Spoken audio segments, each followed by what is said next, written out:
Meus anjinhos, vamos ter uma conversa aqui séria agora. Muitas pessoas pensam que Deus é apenas amor e só isso. Que ele não faz as coisas do jeito certo. Que ele não é justiça. Mas Deus não se resume a apenas amor. E ele não faz apenas justiça, ele é a própria justiça, porque ele não aceita coisas erradas, coisas errôneas. Não que ele vai ficar impedindo o ser humano de cometer erros, não. Porque isso vai do livre-arbítrio que ele próprio deu ao ser humano. O ser humano que vai decidir se vai fazer o certo ou o errado. Deus aconselha, e aconselha na Bíblia, mas é o ser humano que toma a decisão, não Deus. Mas pelo fato de o ser humano pensar muitas vezes que Deus é apenas amor e que ele não faz as coisas, é que o ser humano acaba subestimando muito o Senhor. Um exemplo muito bom e claro disso, o faraó. Na época em que os hebreus foram escravos no Egito, Faraó, ele escravizou os hebreus. E na época em que o Moisés pediu para que ele libertasse os hebreus, ele resolveu medir forças com Deus, porque ele acreditava que os deuses dele existiam e que o Deus dos hebreus não seria páreo para os deuses egípcios. No entanto, as 10 pragas testemunharam a favor de Deus e mostraram que os deuses egípcios não eram nada comparados a Deus. E o próprio faraó sentiu na pele, porque além de causar o sofrimento do povo dele, dos egípcios, porque as pragas que foram enviadas não causaram mal algum aos hebreus, causaram somente aos egípcios. Até mesmo se houvessem hebreus no palácio, os hebreus que estavam lá não sofriam, porque Deus fazia simples distinção entre o povo dele e os egípcios. Então, as pragas nunca afetavam os hebreus, afetavam apenas os egípcios. Inclusive, a morte dos primogênitos dos egípcios e do próprio filho do faraó que acabou morrendo nessa praga. A morte dos primogênitos, que foi a 10ª praga, foi também causada por quê? Porque o egípcio, o rei faraó, continuava insistindo em medir forças com Deus. E a cereja do bolo foi quando o faraó resolveu ir atrás deles para tentar impedir os hebreus de partirem para poder adorar a Deus, para tomarem posse da terra de Canaã.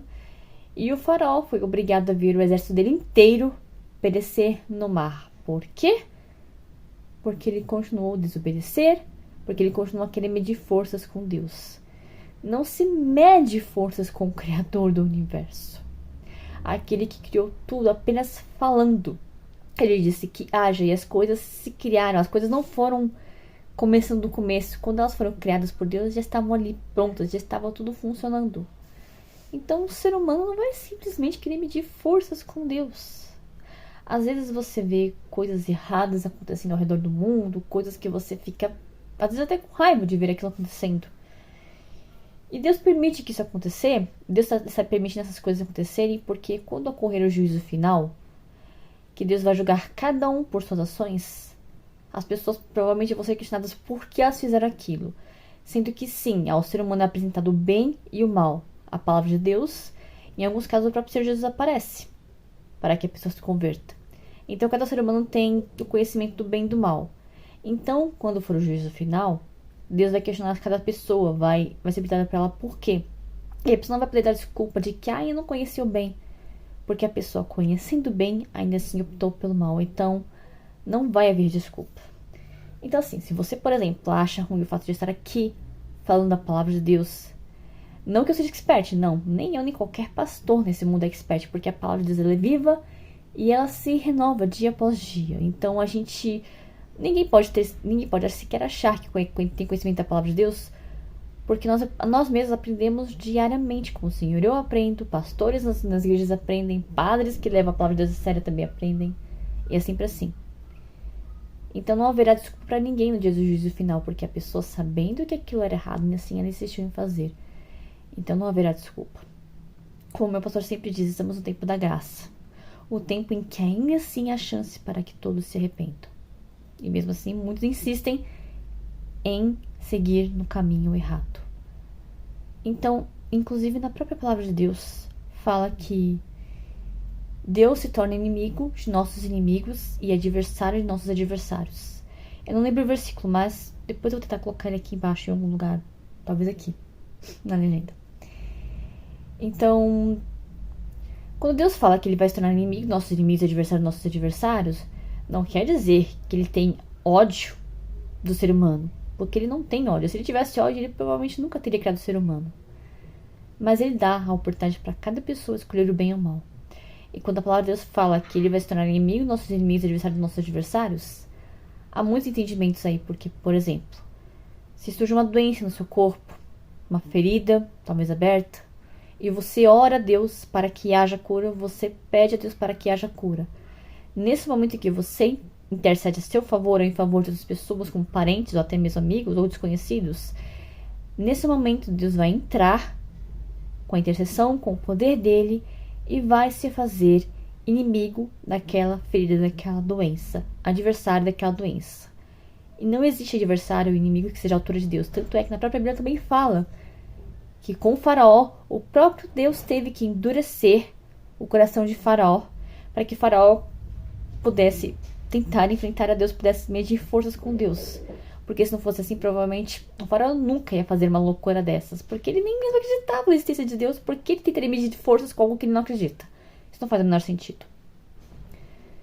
Então essa palavra, onde Deus afirma que ele se faz inimigos dos nossos inimigos, adversários dos nossos adversários, não quer dizer que ele vai ter prazer na morte. Mas, se uma pessoa tiver que perecer para que o poder de Deus prevaleça sim, então essa pessoa vai prevalecer. Essa pessoa vai perecer. Se Deus tem prazer nisso? Não, ele não tem prazer. Só que não há inimigos para Deus. Vamos pensar aqui um pouquinho. Na hora que ele estava formando o corpo do ser humano, do Adão, bastou Deus fazer isso aqui, ó. Soprar na narina de Adão, para que houvesse fôlego de vida nele, para que ele vivesse. Só um sopro. Então basta dizer assim, ó. Deus chamar a alma, e aquela pessoa que às vezes é arrogante, que se acha dono do universo, que acha que pode fazer algo contra Deus, basta eu dizer, vem alma. A pessoa pode estar, não sei, ameaçando você, querendo fazer coisas ruins em um país, em uma cidade, ameaçando pessoas, não importa o que as pessoas estejam dizendo.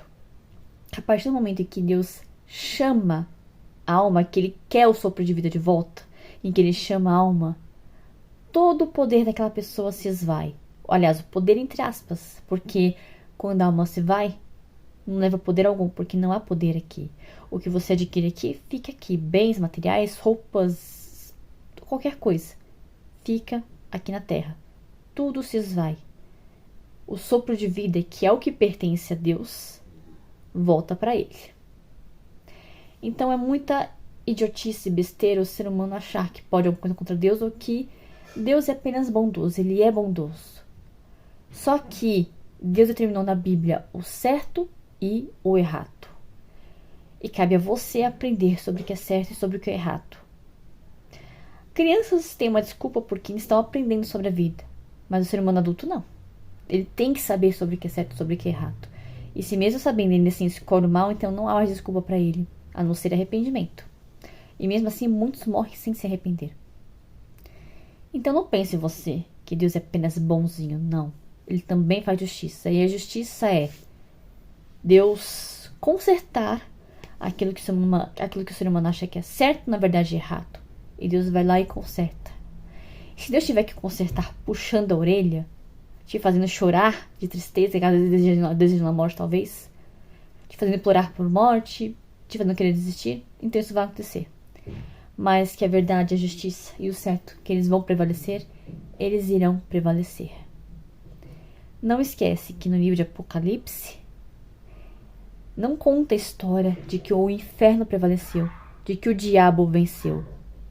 O livro de Apocalipse conta um novo céu e uma nova terra, e aqueles que foram fiéis ao Senhor até o fim, que permaneceram fiéis, que sofreram, que foram caluniados, perseguidos, injuriados, talvez até mortos, por defender a palavra de Deus. Lá na Bíblia está falando que esses aqui vão permanecer com o Senhor. E aqueles que desobedeceram a palavra, que insistirem em se fazer inimigos de Deus, que insistirem em não obedecerem, não aceitarem, não querer amar a Deus, esses não farão parte desse novo universo, desse novo mundo, dessa nova terra, dessa nova vida com Deus. Eu não posso obrigar você a querer o certo, a amar a Deus, a aceitar a Deus. Mas o meu papel aqui é te lembrar disso, dessas coisas todas. Eu não sou perfeita, eu sei que não vou dar nada disso com perfeição. Mas eu espero de verdade, sinceramente, do fundo do meu coração, que essas palavras possam tocar o seu coração e te fazer refletir. E volto aqui a repetir. No livro de Apocalipse, as últimas palavras falam sobre o novo céu e a nova terra, sobre aqueles que permaneceram fiéis e que foram salvos, esses cujas almas estão salvas, esses estarão no novo céu e na nova terra. Os que não foram salvos, que não aceitaram o Senhor Jesus, os que insistiram no erro, vão estar vivendo eternamente, suas almas gritando de dor por toda a eternidade no inferno.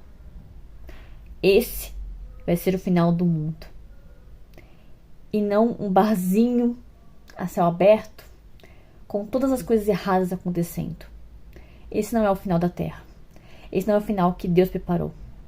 O final que Deus preparou são coisas boas, sem palavrões, sem morte, sem mentiras, sem fome, sem miséria. Coisas boas. Se você quiser fazer parte do bom disso, a resposta está aqui, ó. Bíblia Sagrada. É isso aqui que você tem que abrir, meditar e aprender. Deus deixou tudo aqui. Se você não conseguir concordar com aquilo que é certo que Ele deixou, então eu sinto muito por você. Que esse vídeo possa te abençoar hoje. Vamos orar um pouco comigo?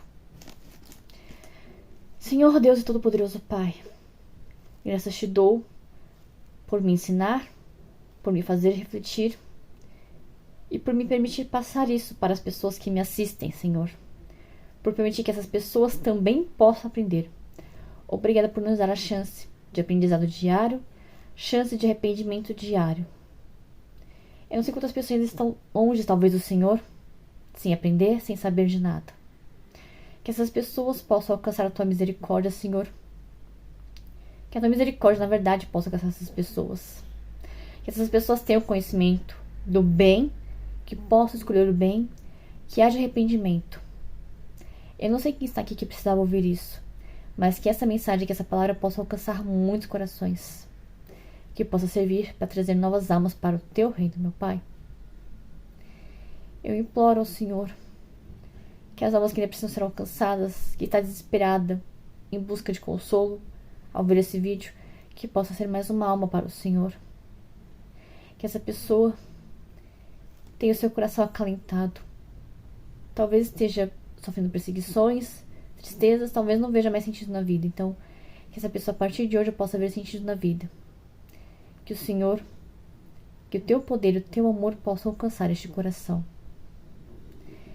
Que possa acalentar essa pessoa, que possa dar a ela esperança. E lembrar a ela que o Senhor tem promessas fortes para a vida dela. E que o Senhor deseja sim que o coração dela, que a alma dela sejam salvos no nome do Senhor Jesus.